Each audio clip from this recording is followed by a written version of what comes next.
Teman-teman, selamat datang kembali di podcast. Masa bakmi favorit aku baru tutup? Iya, sedih.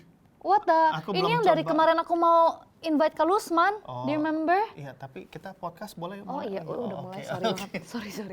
Tapi Ulang ya, mulai ya. Siap ya, jangan sedih dulu ya. Oke. Teman-teman, selamat datang di podcast Go ImpACT. investing with purpose.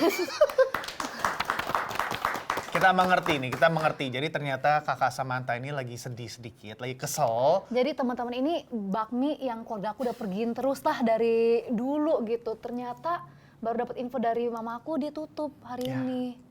Wah. Oke. Jadi kita membahas di podcast ini kenapa si tempat bakmi tutup gitu ya.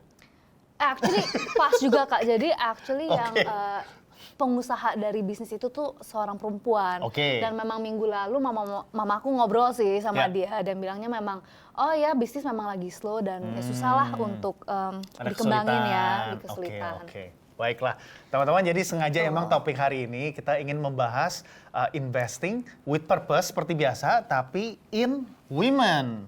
Actually pas lah ya dengan dipas-pasin, tapi memang betul gitu, karena memang yang sering aku dengar juga ya di luaran ini banyak nih pengusaha-pengusaha perempuan yang struggle atau kesulitan untuk mengembangkan mereka punya bisnis dan to really make sure the business is continuing sih. Ya, dibandingkan misalnya kalau yang punya bisnis itu laki-laki gitu ya, ada perbedaannya begitu. Nah, itu yang kita pengen bahas, termasuk juga kita datangkan narasumber yang dari satu organisasi, bahkan namanya aja udah investing in women. Nah, ternyata kita kali ini kedatangan tamu yang global juga loh. Jadi sekali lagi teman-teman nanti akan dalam bahasa Inggris, akan ada subtitle bahasa Indonesianya. Tapi nggak apa-apa karena kan ini ada juga di YouTube channelnya YK Foundation. Selain juga di Smile TV juga nanti ada rerunnya lagi. Teman-teman bisa nonton ulang dengan seksama sehingga tidak ketinggalan informasi apa-apa gitu ya. Tapi sebelumnya kita kenalan dulu dong. Kakak siapa Kak? Perkenalkan, nama saya Samantha. Saya Lusman dan kami host Anda di podcast Go ImpACT Investing with Purpose ini. Oke teman-teman, jadi jangan kemana-mana. Setelah ini kita akan segera kembali dengan CEO dari Investing in Women. Don't go anywhere, we'll be right back.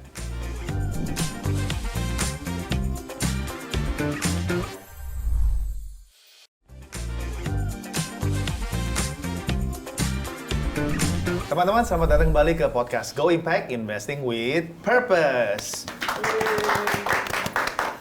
Oke, jadi seperti yang tadi kita udah bocorkan di segmen 1, emang ya kalau kita perhatikan belakangan kok sedih ya, banyak bisnis-bisnis, toko-toko, tempat kita biasa beli jajanan, tempat kita biasa nongkrong, kok tutup gitu. Ternyata waktu cari tahu si ibunya nggak bisa lanjut lagi. Ternyata harus tutup toko, tutup usaha karena nggak dapat bantuan ini itu. Emang kenapa ya, Sam, kok kayak gitu ya? Aku sendiri juga kurang tahu nih Kak, tapi yang kita lihat mungkin ada beberapa bisnis ya, yang terutama yang dimiliki oleh seorang perempuan, memang susah gitu, mau itu dapat capital untuk dikembangkan, modal usaha, memang ada barrier-nya nih, ada gap-nya di sini Kak. Nah, maka dari itu teman-teman, hari ini kita sudah mendatangkan seseorang, Hannah Birdsey, CEO dari Investing in Women. Jadi emang beliau dan organisasi ini fokus untuk memberdayakan perempuan-perempuan yang emang wirausaha, business people, tapi mengalami banyak tantangan tuh, mengalami banyak, gimana sih buat sukses, kok susah banget dibandingkan misalnya dengan pengusaha-pengusaha laki-laki. Gitu. Ini mungkin yang kita sebut sebagai gender gap. Gender barrier. Ya. Oke, mari kita sambut di studio Hannah Birdsey. Welcome to the studio, Hannah. Thank you. Thanks very much. Welcome to our podcast. Thank you. I'm delighted to be here. So we will talk this in bahasa Indonesia. No, I'm just kidding. I might be a little bit slow if we do it in bahasa. Yes, teman-teman. Jadi Hannah dari Australia, maka itu kita akan nanti ada subtitle bahasa Indonesia juga. But Hannah, welcome to the podcast. Please introduce yourself and investing in women. We're very interested to hear. Well, thanks very much for inviting me to come and talk about investing in women. So my name's Hannah Birdsey. I'm the CEO for Investing in Women. I've been with the organisation for about 3 years. And Investing in Women is an initiative that is supported by the Australian government that works in Indonesia. We also work in Philippines, Vietnam, and in a partial way in Myanmar.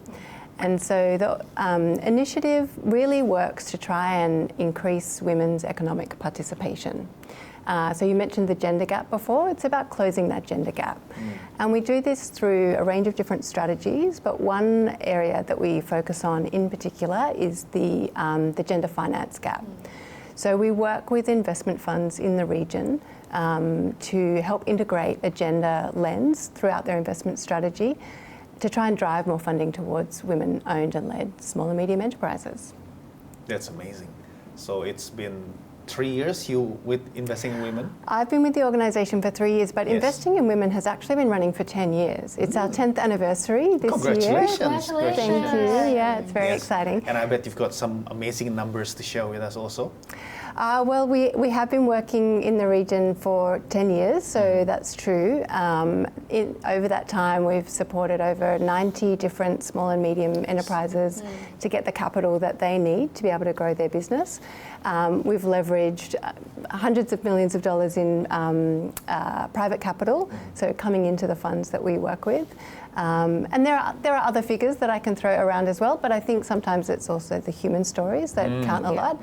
And so really I think it's when we're working with women who are able to grow and succeed in business in a sustainable way because they're able to access finance that they may never have been able to access without the support of Investing in Women and our partners, most importantly our partners in the region.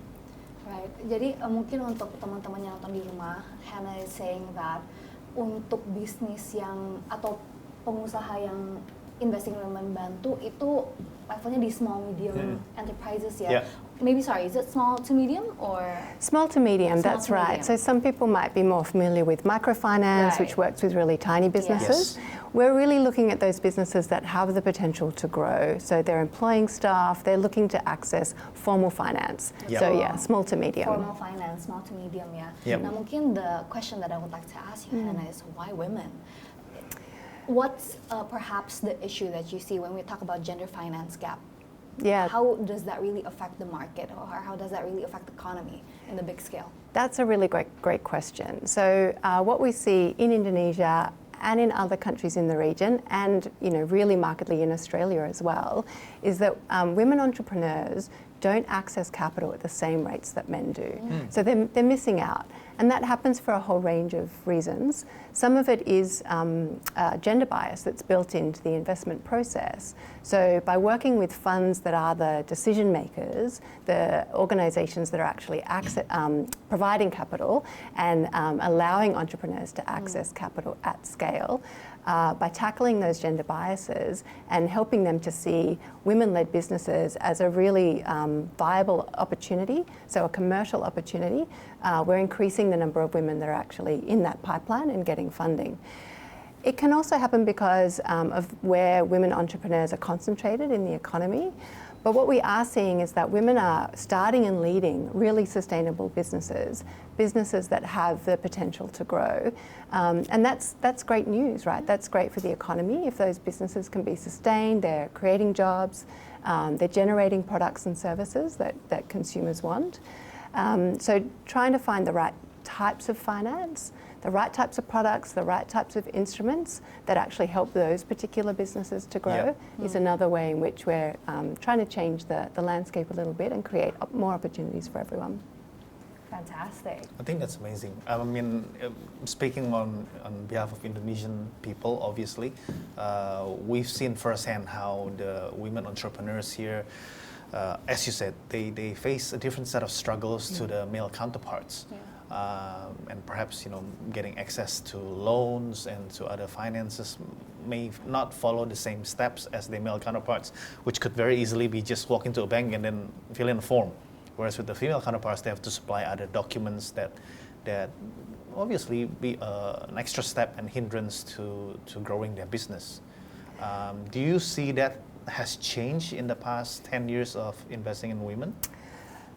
So that's a really good question. I would say yes, it's definitely changed. I mean, we can point to the partners that we've worked with, the changes that they've put in place to make sure that when they're thinking about allocating capital, that they're doing that by deliberately seeking out women entrepreneurs and understanding where those opportunities lie. I think one of the other things that we've seen is that the venture capital and private equity market in Indonesia is very dynamic. It's changing rapidly. There are still opportunities for that market to deepen and grow. And so we also want to make sure that women aren't missing out on that opportunity. Absolutely. So it's not a static space. We're having to continue to adapt what we do and to work with different types of partners to find the right entry points where we can make a difference and try and increase the number of women that are accessing capital, but also different types of businesses as well. You mentioned, going into a bank and getting a loan. That works well if you've got a business that has collateral. Yeah. But if you're talking about a tech-enabled startup, then banks are not necessarily the right finance provider for you. So it's really important to have other players in the market that have different types of products and different types of capital available. Yes. Absolutely. Now, you mentioned human stories. Could you please tell us and the viewers a wonderful story of a successful project that you've partnered with, perhaps? Yeah, I'd love to. So maybe to start off with, I want to talk a little bit about YCAB Ventures, though. Oh, okay. Because our partnership is with YCAB Ventures. We've been working with them since 2020. So we entered into a very long-term financial partnership with YCAB Ventures. And we and they agreed that we wanted to work together to try and really embed gender considerations in the investment strategy and throughout the investment cycle. So it's really the work of YCAB Ventures that I'm going to talk about. Yes. They are the organisation that has the deep local networks, the pipeline of investable businesses, and the skills and expertise to be able to support those businesses. So one of the investee companies that YCAB Ventures identified and supported with funding from Investing in Women is a fintech company, so tech-enabled financial services company. This company started off as a customer-focused company. It's a young female founder. She had really good experience and skills and was able to bring in, people that had the right skills to be able to help her design the app that she wanted to take to market. But she was quite focused on sort of individuals as clients for the business. And it was going okay, but then at a certain point, she decided she was going to pivot the business and start, instead of focusing directly on individual consumers, to start talking to banks and other financial service providers. So it's a really major strategic decision for her. I think working with an investment partner like YCAB Ventures, where they don't just provide the capital and walk away and sit back and wait for the returns to flow, but they actually support the entrepreneur. They walk along that journey with them and provide some of the non-financial support and advice.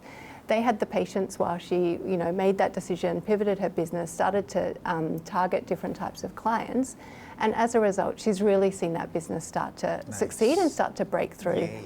And she could see a pathway. And again, this is not a traditional business that often people think about when you think about women entrepreneurs. She's really tech savvy. It's a very modern and forward-looking business, and it's one that's going to help Indonesia's finance sector in terms of becoming more transparent, improving its due diligence processes. These things are sometimes, they're not as exciting as some of the retail businesses, but for that young female entrepreneur, I'm really excited to see, where she goes with that business and what she does next, because I think, that's the future face of women entrepreneurs in Indonesia.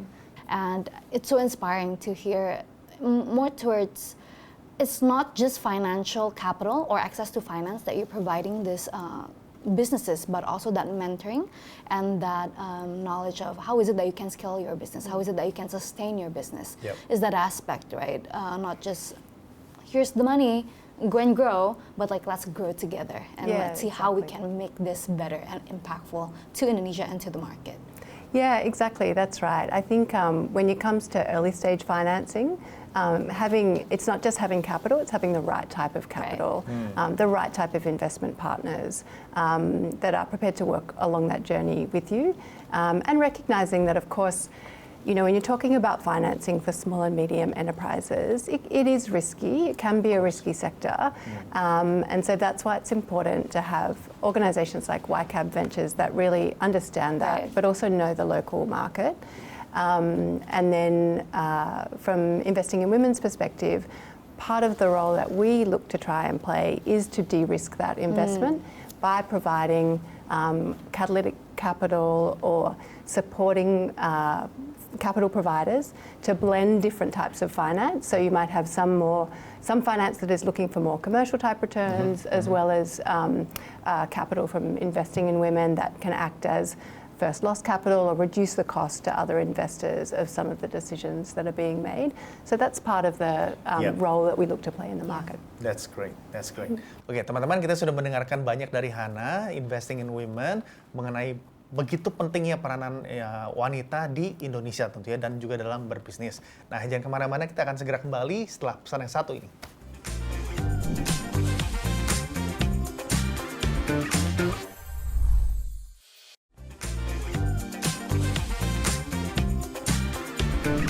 So Hannah, we talked a lot about investing, the financial landscape in Indonesia, but perhaps is there anything else that Investing in Women does that you would like to share to us? Yeah, I'd love to. So we don't just work in the finance space, but we look at other barriers to women's economic participation, like I said, in Indonesia and in other countries in the region. So we also think about women not just as entrepreneurs, but also as employees. We work with large companies to help them change the way their workplace operates to make it more inclusive and better places for women. We do that by partnering with a business coalition. It's called the Indonesia Business Coalition for Women's Empowerment. They're really the leading local organisation that's working with large companies and helping them to transform their policies and practices so that women join, progress and stay in employment. Very important, yes. Very important, yeah, absolutely. We also do some really interesting work around gender norms.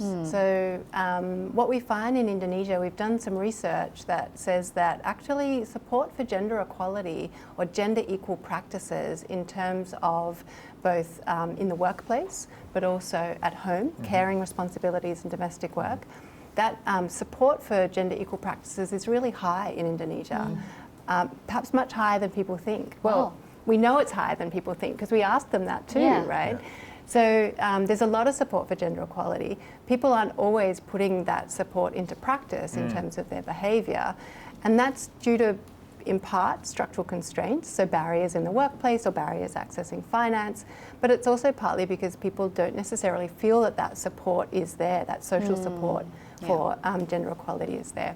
So we support campaigns and communities of practice amongst gender advocates that are trying to make that public support for gender equality much more visible, to create that supportive environment for women and for men to be able to negotiate those caring responsibilities as well as job roles.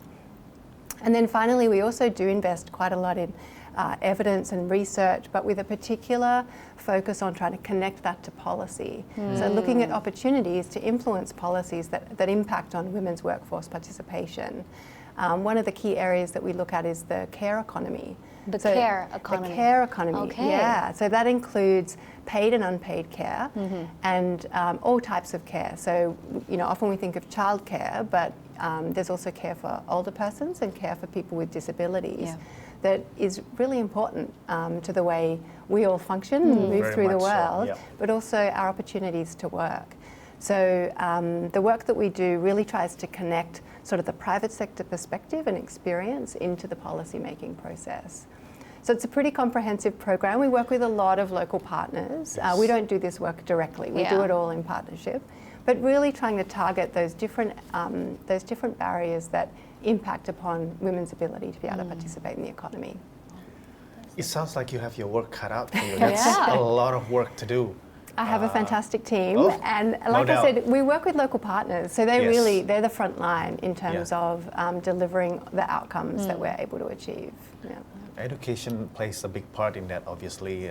You mentioned about educating the partners and the spouses on gender equality. I mean, it ranks high, but in practice, I mean, we know people around us who really could be doing things differently in a better way, obviously. So yeah, that's right. It's interesting because it goes into some private spaces, right, where individuals are having to negotiate these outcomes. And I think one of the things that our campaign partners do really well is they engage people in the public space, so through digital and online campaigns, in conversations around those issues. So it's not telling people to do one thing or do another thing, but just really encouraging people to talk about the issues and share their experience. Very much needed, yeah? Yeah, and it's important to engage men and women in that conversation, Absolutely. and so they very deliberately do that as well. Yeah. Yes, that's great. We would love to hear from you on what investing in women hopes to achieve, for example, in the next 5 years, 3 years, what you're working on, focusing on at the moment? Yeah, we're really focused on the partners that we're working with at the moment, trying to consolidate the gains that we've made and understand that so that we can capture the evidence and share that evidence, because it's not just about what we're doing. We really want to try and engage others in the conversation and share lessons and share ideas and get more people excited about the sort of work that we do. So that's the real focus for us over, say, the next 12 months. Yeah. But we do want to keep working in the same spaces. So, you know, thinking about women as entrepreneurs, women as employees, and thinking about the role that the private sector can play. What we do see is that when the private sector is really actively engaged, the sorts of impacts that we can achieve are much more durable and much more widespread. So we're really excited to be working in that space. Do you have any advice or any words of encouragement that you can provide to these aspiring women entrepreneurs as they're perhaps looking to enter the market or they're looking to grow their businesses from the investing in women perspective as somebody who's been doing this for years and years and years? Yeah. Thanks, Sam. So I hesitate to provide advice because I recognize that every woman entrepreneur is different and, you know, dealing with different challenges and tackling the problems that might affect her business specifically. But certainly words of encouragement, just to say that, you know, it's what they're doing can be hard some days, but it's so important. It's such a massive contribution to the Indonesian economy, and that there is support out there. So finding the right kind of investment partner is really important. But we hope there's more support to come in coming years as well. So Hannah, 10 years in Southeast Asia, perhaps are there any trends that you can share when it comes to, you know, women in entrepreneurship or in leadership? Yeah, absolutely. So I think in terms of investment, what we see is that as well as driving more capital towards women-owned or led businesses, there is a need to build the market, to get more players engaged with and understanding what gender-led investing means. So that's why we invest a lot in sort of peer-to-peer learning and sharing of evidence. What we also see is that actually looking at structural barriers to women's economic participation alongside the social norms that impact is really important.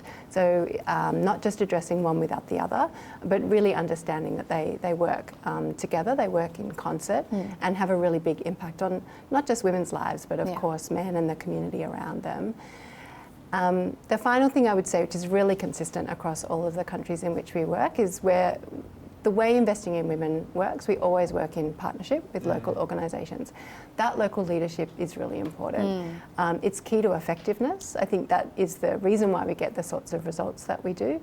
And it's also key to sustainability. So, you know, the conversations, the commitments, the investment keeps going long after investing in women is no longer around.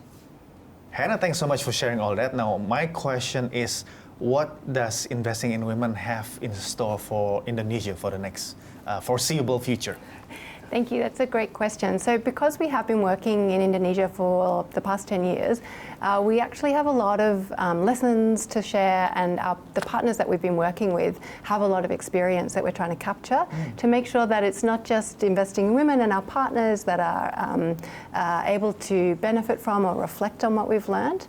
We really want to try and consolidate these lessons and make them available to a broader audience. So as well as continuing to deliver in the areas where we're working, we're really focused on trying to connect with as many people and reach out and share some of the insights and the lessons. That's great, because we do need a network. We need an entire village to make a certain change, right? Positive ones. Absolutely. We're trying to grow the movement. Great.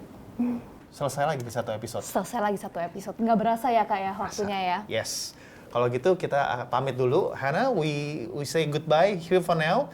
and we hope to have you again for future episodes if you will come back and visit us. I would love to. Yeah, it's a good partnership. So Yes, happy yes. to see you again. Absolutely. Yeah. Thanks, Hannah. Thank you so much, Teman-teman, Hannah. kita akan kembali lagi di episode berikutnya. Sampai jumpa.